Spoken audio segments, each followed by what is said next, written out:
So welcome back, everybody. This is a collaboration event between CFMA and MOS.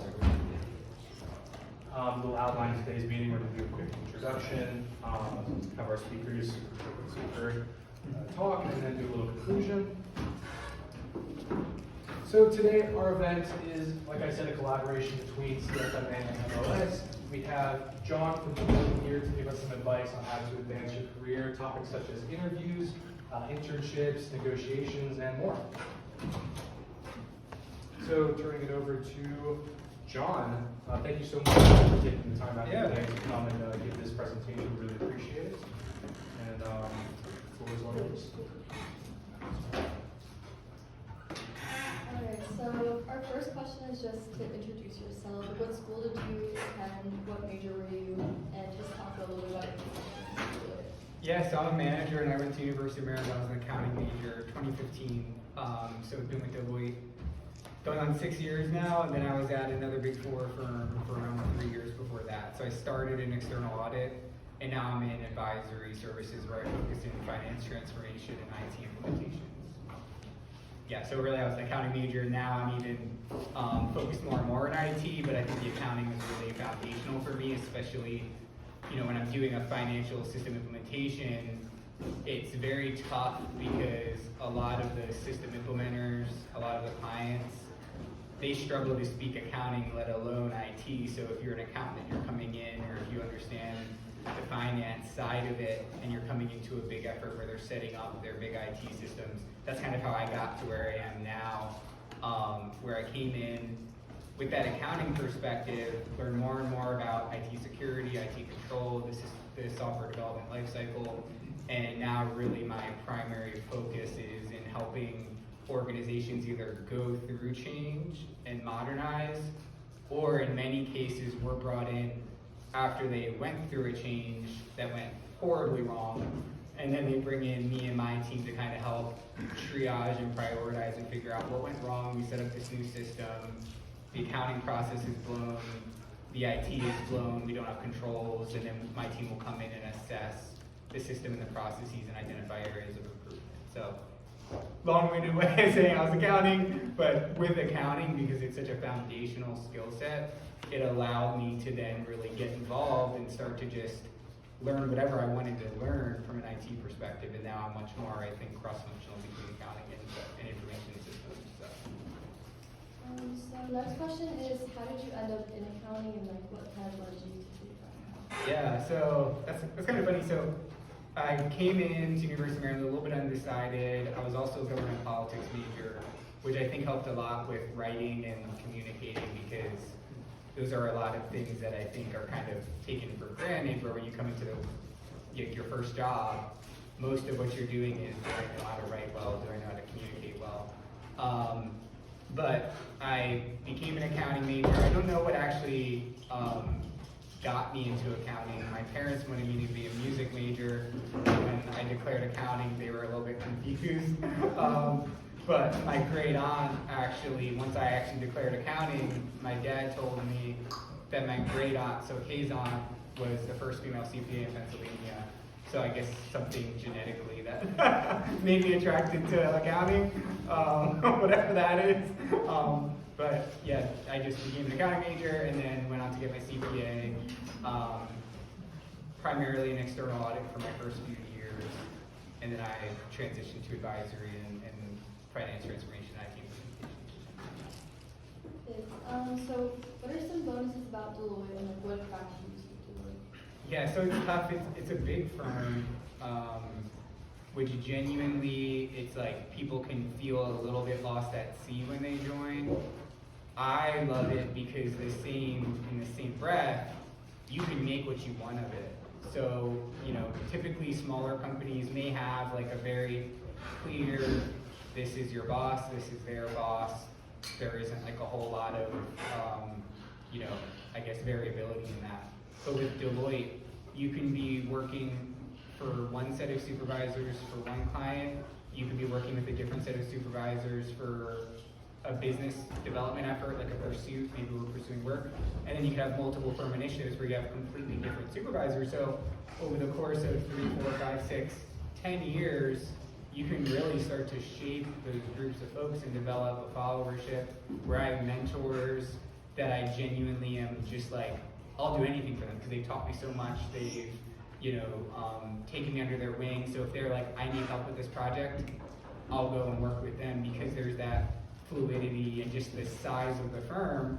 Oftentimes, there are partners who know what I'm doing, but if I'm out there and I'm helping shape work in different places or work with different senior managers and partners, they respect that. And it's very, we would say it's entrepreneurial, which again, it's strange because it's such a big firm, but the size of it allows you to make what you want of it. And I think that's what attracted me to it. And it's kept me in Big Four, where again, some people I know, the size was almost overwhelming, where they weren't really quite networking, making it what they want. They weren't shrinking it down to their group of people that they wanted to work with day in and day out. So they just would feel overwhelmed, and that was typically one of the challenges that I see people face when they come in. Now let's transition to more career tips. What are your biggest interview tips? Yeah, so I think it's, I know we're being recorded, and one of my best pieces of advice for public speaking in general is record yourself. I've done public speaking, I've done a lot of interviews, and sometimes I'll prepare, like I did do this presentation, it was for a DEI and inclusion presentation about coaching and mentorship, where I brought in a mentor of mine, and then I spoke about my experiences. Ended up being in front of like 400 people, and I was like, maybe I should record myself before I start the presentation. And I recorded myself, and I'm like, oh, I did amazing, like that was amazing, this is just my own pre-brief. And I introduced myself, I said, hi, my name is John, and I had really weird inflections and weird facial expressions that I didn't even realize, and I wouldn't have realized until I recorded myself. And I think for interviews, any type of public speaking, what we want is someone just who's natural, who's comfortable, who's conversational. And sometimes I'll interview someone and I know like they are spot on, nailing the questions, but they're almost so rigid, they're not letting their personality show through, they're not showing their authentic self. So as a manager, it's tough for me to gauge because I'm just like, would we want to work with that person? Because ultimately if you have 10 candidates and they're all 3.7 GPAs, same degree, something like that, it starts to be tough to differentiate. Where when you have someone who comes through and they let their personality go through, they're natural, they're conversational. I always say people for interviews, treat me like I'm going to be your manager. And maybe someone interviews with me and they're like, well, I didn't like that guy, I'm going to take an offer somewhere else. Or someone interviews with me and they're like, wait, I would love to work with that manager. It's the same for me when I'm interviewing someone. It's what I want to put this person on a team in a room, potentially for 8 hours a day, or a Zoom call for 8 hours a day, with folks that I've been working with years now, who are, almost my friends at this point. I think that's a very foundational thing, but I think it comes down to practicing, being prepared, but don't be afraid to just go in your room by yourself, videotape yourself answering very basic questions, talking about yourself, and just genuinely looking to improve and feel like, am I natural, am I comfortable, am I conversational as I'm answering? I think that's typically where I've seen people, even with client presentations, sometimes I'll pull experienced managers aside, because I'm one of the more experienced managers, and I'll pull an experienced manager aside and I'll say, hey, record yourself, because I could give them 15 points of feedback on their dry run, or they could videotape and be like, wow, why did I speak that way, or why did I sound that way? And I think it's one of the best pieces of advice, but it's so subtle that ultimately you want to be natural and conversational. Perfect. So what are some tips on just internships in general? And you kind of touched on it a little bit, but recruitment. Yeah, so internships, I think, this may even address later questions, but I think what we're looking for in interns is someone who's organized, responsive, communicates well, again, easygoing, easy to work in a team. I'll be honest, a lot of, how do I say this? I've seen analysts come in, and I won't give too much information, but the analysts that I've seen struggle will come in and will say stuff like, hey, can you take minutes of this call, and can you take notes? And they'll kind of be like, oh, I don't like doing, they'll see it as bottom rung work, but I'm also taking notes too. It's one of those things where it's at every level, we want to see folks who are willing to roll up their sleeves, who are willing to do what needs to get done. And then sometimes I've even surprised analysts or interns, because I'm taking more detailed notes about the conversation I'm having with the client in real time. I just want a second set of eyes, second set of hands, people willing to roll up their sleeves and do what needs to happen. So I think having that attitude coming in as an intern, that you're willing to just blend in, do what needs to happen, but then you're organized, you're communicating. It's one of those things where you may, as an intern, not be asked to do very glamorous things. You may be asked to take notes, capture any takeaways, help format slides. But I'll tell you right now, even in the past week, I had partners ask me to do the same exact thing, because at every level, that's just a foundational thing. It's, are you organized? Are you actively listening? Are you paying attention? And some of the star analysts I've had come in, they'll not only capture the main takeaways from a meeting, but they'll be on it, they'll be taking ownership, they'll start finding the perfect people to be addressing the questions. And then before I even get to them a few hours later, they're always like, hey, I took ownership of it, you asked me to take the minutes. And then they understand that that's just step one in all of the tasks that follow and all the actions that follow. So I think kind of just, again, rolling up your sleeves, but just having that kind of can-do driver attitude of taking ownership and just doing what needs to happen, I think is typically what we would hope from interns, within the confines of most of the time you won't know what those next steps are. Some of the time I may not even know what the next steps are, and it'll require a conversation or escalation, but just being that kind of understanding, we're all just trying to get the job done.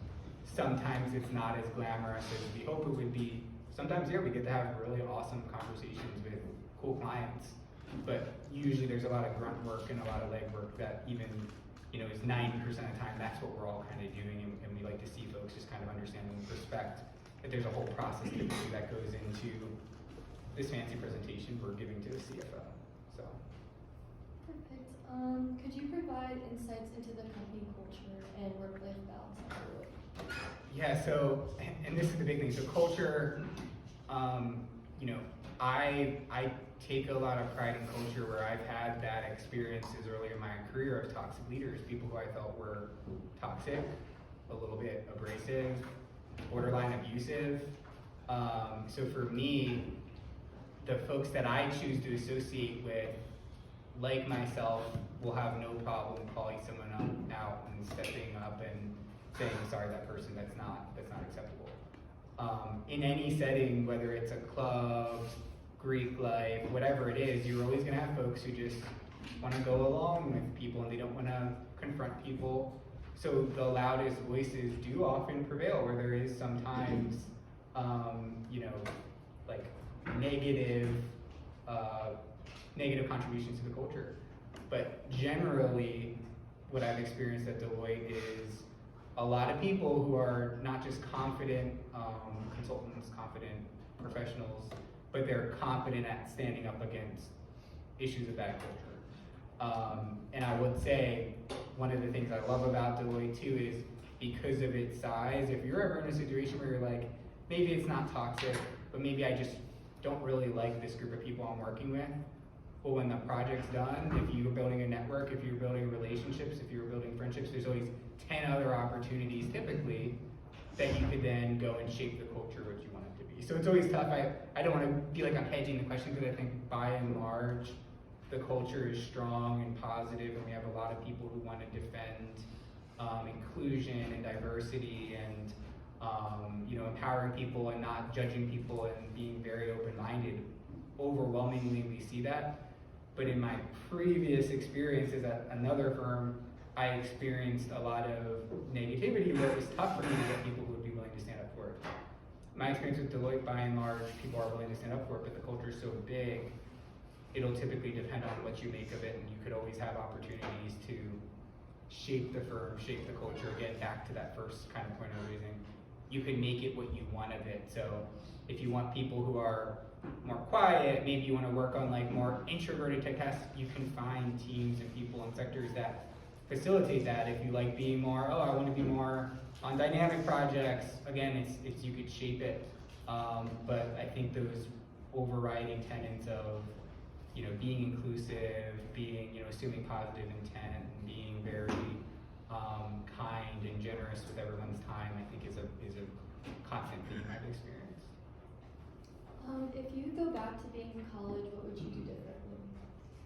Yeah, that's something I struggle with too because I did accounting and then I did my CPA, and the CPA was one of the toughest things I've done. I've done a lot of IT certs too, and the CPA was by far the toughest, the toughest thing I've done. A part of me wishes in undergrad I took more, maybe like IT, more technical classes. I kind of wish I did that a little bit, especially just being more tech savvy, even down to like Excel. I remember, I think it was even one of my professors when I was doing the class, it might have been in accounting, they're like, you should just do all the homework in Excel because when you get to the real world, you're gonna have to be doing it all in Excel anyway. And I don't know that I quite did that. I wish I did, just because becoming proficient, even exceptional in Excel, that's like a very foundational thing. Understanding SQL, yeah, those are great things depending on what you want to do. I've taken SQL classes, I've taken Python classes, but just understanding Excel, understanding how to create clean visualizations, pivot tables, those types of things. Again, not to like make it depends a lot on what you're doing, but being tech savvy, which is something that Deloitte pushes heavily, even to senior partners, they take tech savvy trainings on emerging technology because it's a constant. So I wish in undergrad I did more like tech savvy type things. I wish I maybe did a little bit more IT and even just did more of my classwork out of Excel and got really good at it, because I think coming into my first job, that was something real quick. I was like, oh my gosh, I need to get good at this really quickly. And then, of course, as you progress in your career, then my skills will go down a bit. But especially coming in, that's like, I think that can be a huge differentiator for folks, like how tech savvy you are and how good your abilities are with different tools and emerging technologies. So what does your day-to-day look at Deloitte? So since the pandemic, I've been remote. So all my clients have been remote. I go into the office. I let my teams decide. I'm big on, it used to be servant leadership, now they call it true leadership. But I'm big on, if my team's like, we need to be in the office because this is an important thing, then I defer to the team. I kind of let the team self-organize and drive a lot of that. So I'm remote. As a result, my day-to-day looks like, I wish I almost had my laptop. It's basically just meetings, Zoom meetings, one after another. Zoom the teams. Basically, I have anywhere from 40 to 60 meetings a week. It's absolutely nuts. And it's one of those things where I have to aggressively, and that's why I say being organized is foundational, because like you can't always join 60 meetings a week. So you're gonna have to prioritize, and if I'm not showing up to a call, and that's a call that a partner was like, that was a more important call than the call you actually attended, now I'm in hot water. So it's one of those things where I'm constantly prioritizing, deconflicting. I color code my meetings. Like I've literally done working sessions with my team just to color code meetings. But the reality is, in the virtual environment, I'm much more flexible because I'm working from home. I don't have to commute. No, you're good. I don't have to commute. I can spend a lot more time focusing on my friends and family because I just have that flexibility. If I have an afternoon where I don't have meetings, I'm very open with my team as a manager. I'm like, if I have a couple hours that aren't meetings, I'm going to take that time and I'm going to do what I need to do. If I need to run errands, if I need to do something else, I'm going to take that time for me.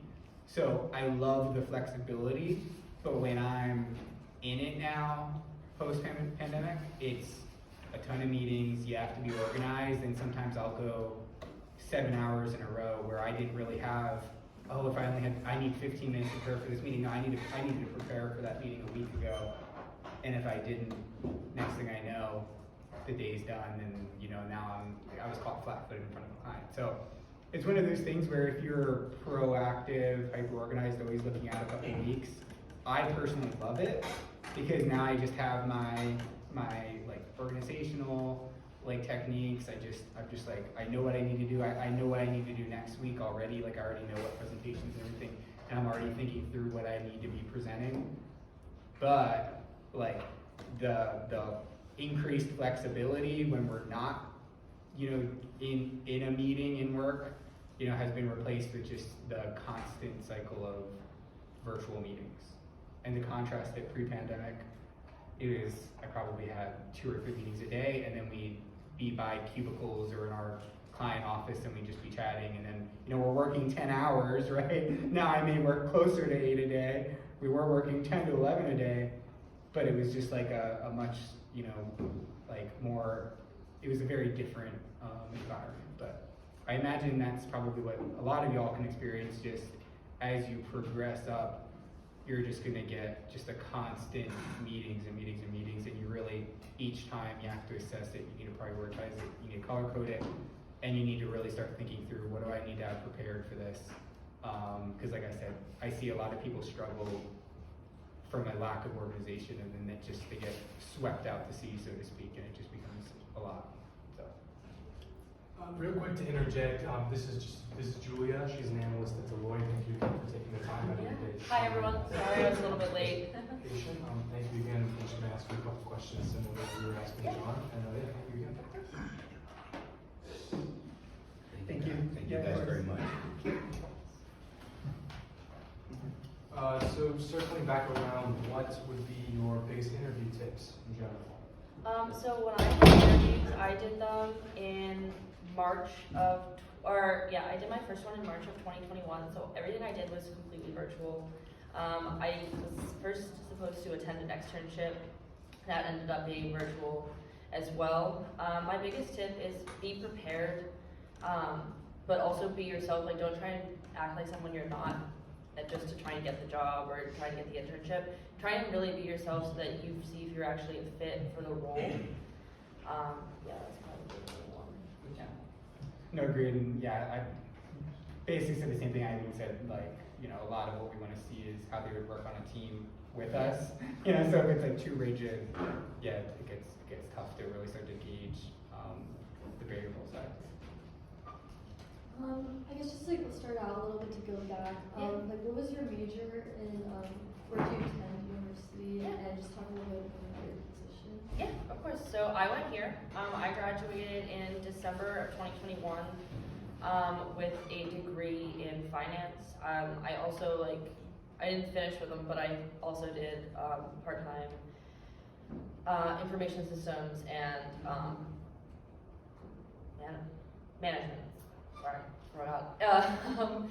And then I started at Deloitte 1 month after graduating in January of 2022. So I've almost been there 2 years now, which is kind of crazy. I started out and I still am an analyst. I work in discovery and disclosure, which is a portfolio within regulatory and legal support.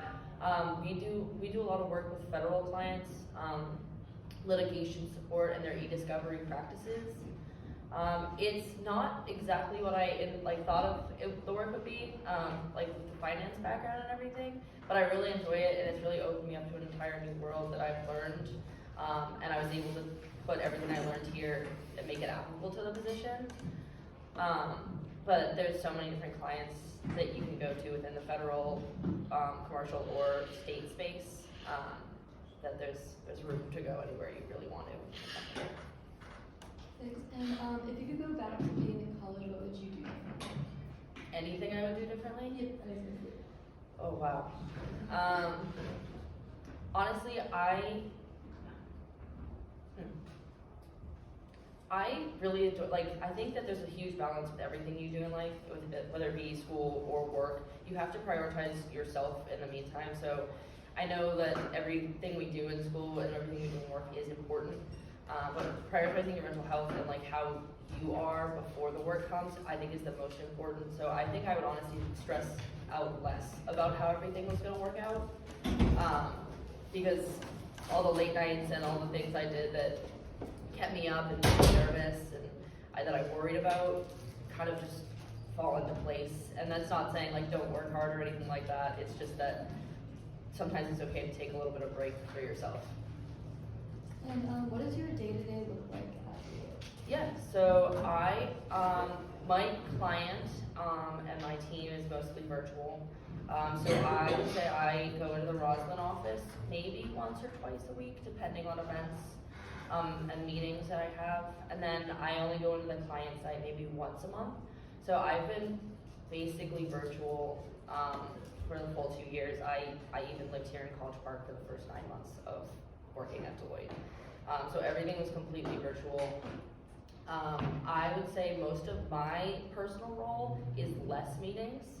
I do a lot of individual work by myself, just tasks and data processing during the day that is kind of just ticketing. So get a ticket, handle it, and then do the next ticket. So it's kind of a lot of work by myself.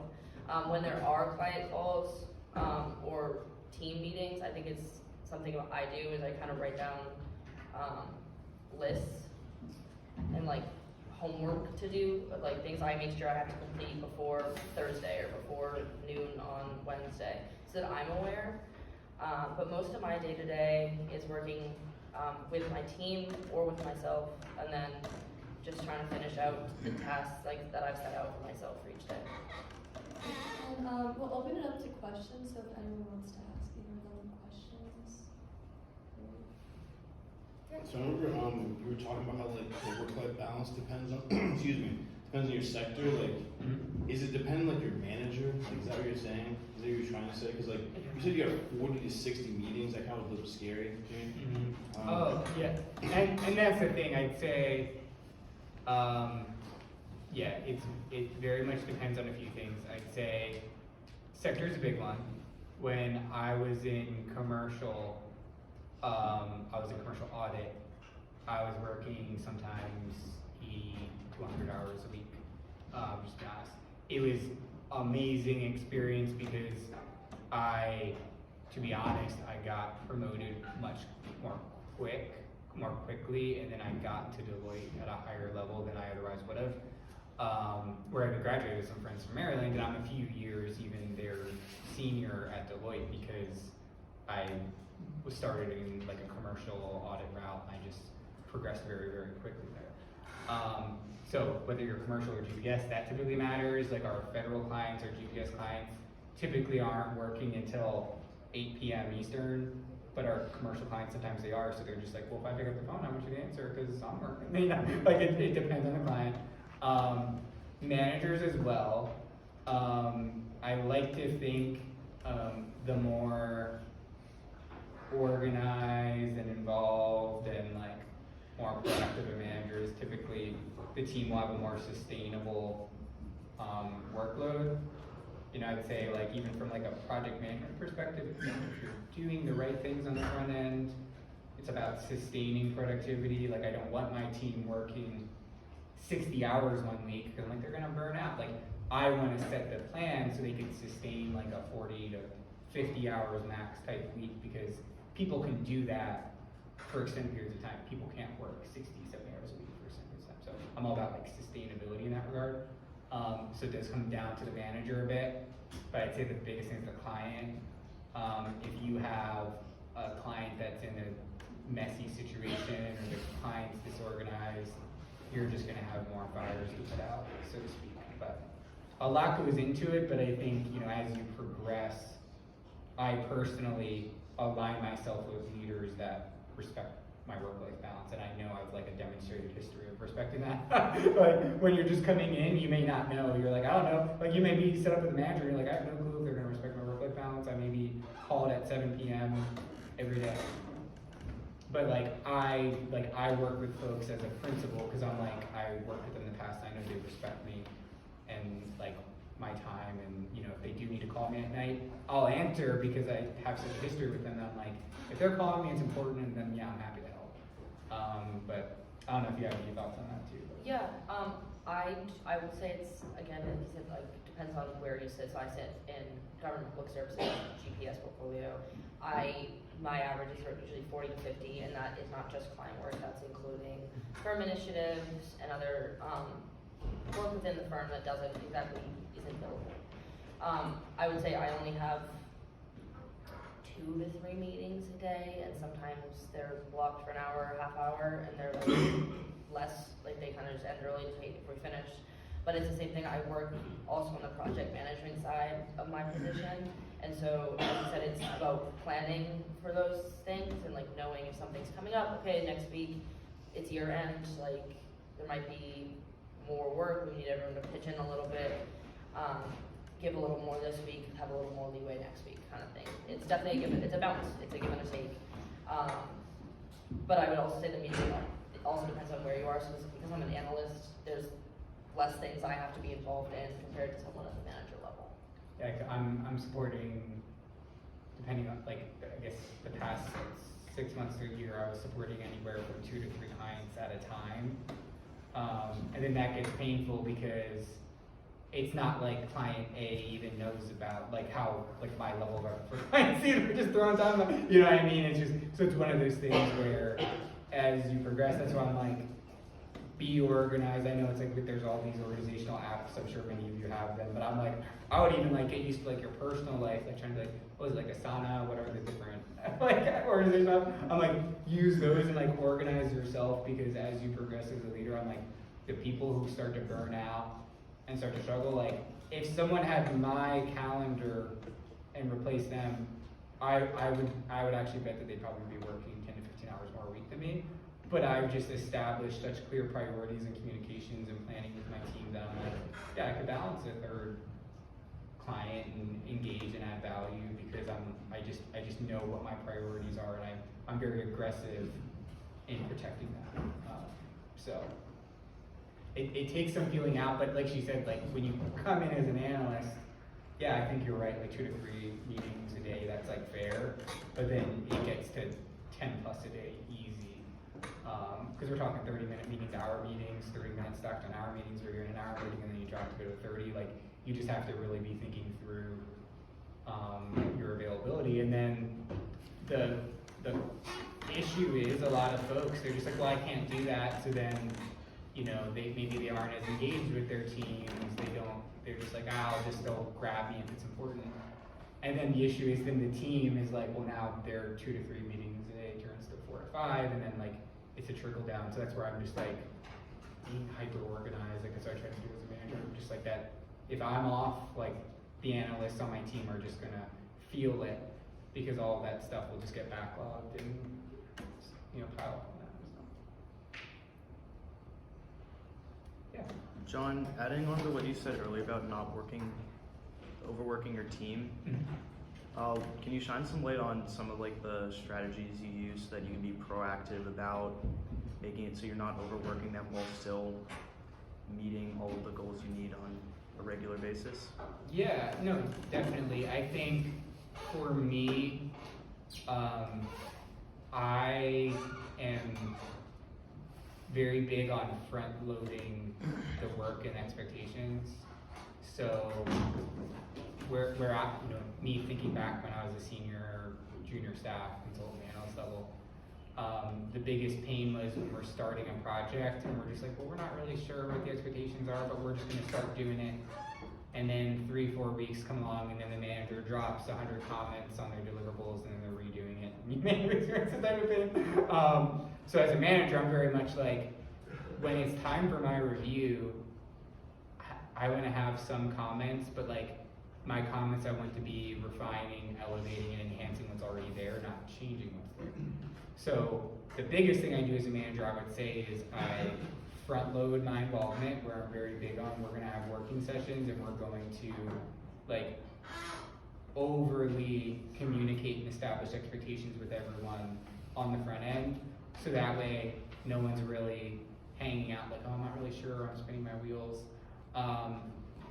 Another thing is, I'm big on self-organizing teams. So I think where managers go wrong is they try to prescribe to the team how the team should work. Where I'm just like, no, I'm gonna tell you what the goal is and what the expectations are and what the milestones are.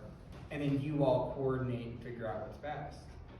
And sometimes team members will generally come to me and they'll be like, hey, this person's not pulling their weight, like you need to now intervene and talk to this analyst who's not pulling their weight, because we're establishing a team, what we're doing, and then that's how I get involved. I try to more manage on an exception basis, if that makes sense. So I don't want to come in and everything be an exception on the back end. I want to come in, set a vision, and I'm like, now if there's any variability or errors or issues along the way, then I'll address that. But these are some. I mean, it's kind of it's not easy to explain, but you know, I heard this term years ago, and I kind of latched onto it because I think it so well explained bad managers I had, and then really good managers I had, and I call it servant leadership. I consider myself a servant to my team, and the team is the unit getting the work done, so what can I do to support the team? So I challenged my analysts early on to say, you tell me like what you need from me as a manager. And if they're coming to me with questions, I'm like, if it's an easy question, lob up the softball, I'll knock it out. Like, that's cool with me, like, keep them coming. And if it's a difficult question, I'm like, that's amazing, thank you for raising it to me early. So I think it's important as a leader to be humble, and every analyst I talk to, I'm like, I try to learn something from them. But a lot of the managers that I think go wrong, it's like, they see the team as in support of them. And I think it's that distinction that personally, I try to surround myself with servant leaders, where even one of my biggest mentors right now, who's my senior manager, he's huge on just talking to folks, like, be like, hey, how can I help you? Or hey, what problem are you dealing with? How can I be a soundboard?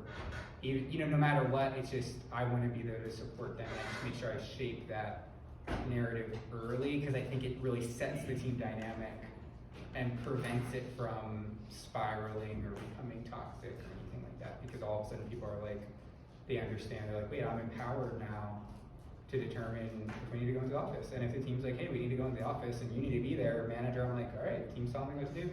And if the team's like, hey, we don't need you until this date next week, and we need your feedback on a milestone that we're up against, I'll be there. Like, that's kind of how I treat it, but then I go in, I'm always ready to error handle, correct, or even do, cover down for one of my teammates. I'm always ready to do that because, again, I'm in a servant role, so I'm happy to always cover down. So. What's one thing you took away from your internships and stuff to where you are today? So I did an intern here at Deloitte. I had an extra. No, this is just anywhere. I don't know that I had an internship anywhere. I had, I just applied for jobs. I applied for my jobs my sophomore year, which was March of 2020. So everything was switched that summer. And then I think, well, how was the biggest takeaway? It's experience. Just putting myself and taking any position, any job I worked in, whether it be a retail job or a job that didn't apply to what I wanted to do in the future, and just taking experience from that and learning about how something like that works, and how I can take that and, oh, this is what they do in retail, how does that work on finance, how does it work for government, how does it, taking my experience that I've learned in my whole life, and just, taking them with me and seeing where I can go and how I can approach things from a new angle at all times. Yeah, and I would say, for internship and analyst, I think it's like a kind of, again, it's like intern analyst, depending on where they are, they're kind of placed often doing the same things. I think what I took from my internship is taking ownership of tasks. Sometimes, where I think interns or analysts go wrong is they're just like, oh, I'll just wait to be told what to do next. And it's like, one of the most high-performing analysts I ever worked with, I was like, we should make them a senior. I was literally like, oh. They were very much like, if you give them a task, I don't expect them to know 100%. That's never an expectation for anything. Maybe I only expect an intern analyst to know less than 10% of it or 20% of it. But no matter what, she was like, this is my task, I own it, and I will figure out what the 100% is by going to the people, getting the information needed. If I need John's 30% of the information, well, I'm gonna get that information. It was never like, I'll just do my 10%, and now 90% is open, and then they kind of were like, oh, well, now it's like, it's just hanging out. It's like they were like, this is mine, and they were like emotionally invested in it being a good product. even if again they're like, well, I don't know, how would they even know more than 10% of what needs to be done? So I think the taking ownership is a big thing, and then like I call it, which I know this isn't really, maybe this isn't the right term, but I call it like failing quickly. It's like, yeah, we want everyone to give it their best shot to figure it out and address it, but I think getting to the point of I've exhausted everything I know and I've tried my best, now I need to consult with another analyst or a consultant or a senior or a manager. Now I need to compile questions that I have that are open. Like getting to that point quickly and then not spinning your wheels and working on a task for a week that we're like, well, we hoped it would be done in a week, not 10% done in a week. I think that's another key. It's taking that extreme ownership, and then when you're working through it, not just allowing yourself to spin and, you know, like I said, the same example with the analyst I work with.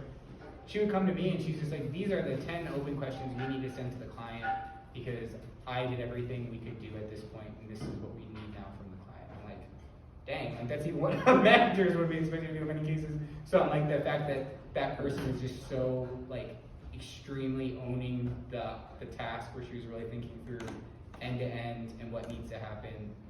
I think those are, like again, these are like aspirational traits and aspirational things. But as an intern, just being like, hey, yeah, I'm gonna take ownership and I'm gonna communicate and I'm gonna drive it. And if I don't know the answer, I'm gonna, as quickly as I can, ask the question and keep going and keep going. And I think it's that kind of, that attitude that I think typically is really good to get from an internship, because that'll be your first time going through those experiences. And you won't even realize it if you, like, anyone who's not been in an internship, you won't even realize it until you've been spinning your wheels on a task for a couple of days. You're like, wait, this is what spinning my wheels is. And, you know, and then you just learn and you improve and you kind of get to that point of, it's not reasonable that I would know that answer, so I need to escalate. Now, as a manager, it takes me a grand total of like 5 seconds if a question comes across my my inbox and I don't know the answer. Like, I'm just like, this needs to get escalated. Like, it takes very little thought. Again, earlier in your career, you want to do research, you want to think through it more and more, and you want to give yourself time to try and get to the solution. But just increasing the pace of how quickly you get something to completion, I think is a big key to start experimenting. I would say in the same, on like going off that like the initiative you show and building really like meaningful relationships with coworkers that you can ask and you feel comfortable asking questions to is super important. And not just like knowing who you work around, but really getting to know them, and it builds a better culture and a better family-like feel, so that when something's wrong or you need help, that you can get that help. Yeah, and a line I really like that I also heard from one of my mentors, it's like, I'll match your energy that you bring to me, right? So I'm like, if an intern or an analyst wants to like invest a ton of energy into my project, my team, like because that ultimately impacts my career, well then I'm gonna match that and also invest in them and coach them and network them and help them. Same. But if someone's coming to me and they're like, like I'm just like hanging out, I'm not trying to get promoted for a couple of years, so just, you know, I'll do my tasks and like that's cool. Then, well, I'll match that energy too. Like if they're doing their tasks well, then I'll give them good reviews and say they're doing that. That's well. But I'm not gonna go like I'm not gonna go beyond the energy given to me. So I think, you know, like she's saying, if you like, again, some folks you come into, you may be giving them a ton of energy and they're not matching it. That's a problem. Then you need to find yourself a new leader or a new supervisor or two. And that's, again, the benefit of Deloitte. So big, if you're ever like, hey, I was giving this person a lot of energy and they're not matching it, like, find someone like me who will and like thrives off that, because I'm like, yeah, like, give it to me and I'll just fuel it and I'll try to I'll tell you everything I know. I'm an open book. So coming in as an intern with that kind of attitude, like I want to invest, like she said, invest in my relationships and show that I'm like serious, I care about my career, I want to do a good job, I care about quality. Overwhelmingly, I think you will be shocked at how much people are now sticking their necks out for you, because they're like, I'm gonna match it. So. Unfortunately, I don't think we have any more time for any more questions, but if you guys have any more questions, you can ask them out in the hallway. I'm sure they're LinkedIn, or emails, yeah. But we only have this room for 5 more minutes, so. Alright. Alright, guys, let's give a round of applause to Julian.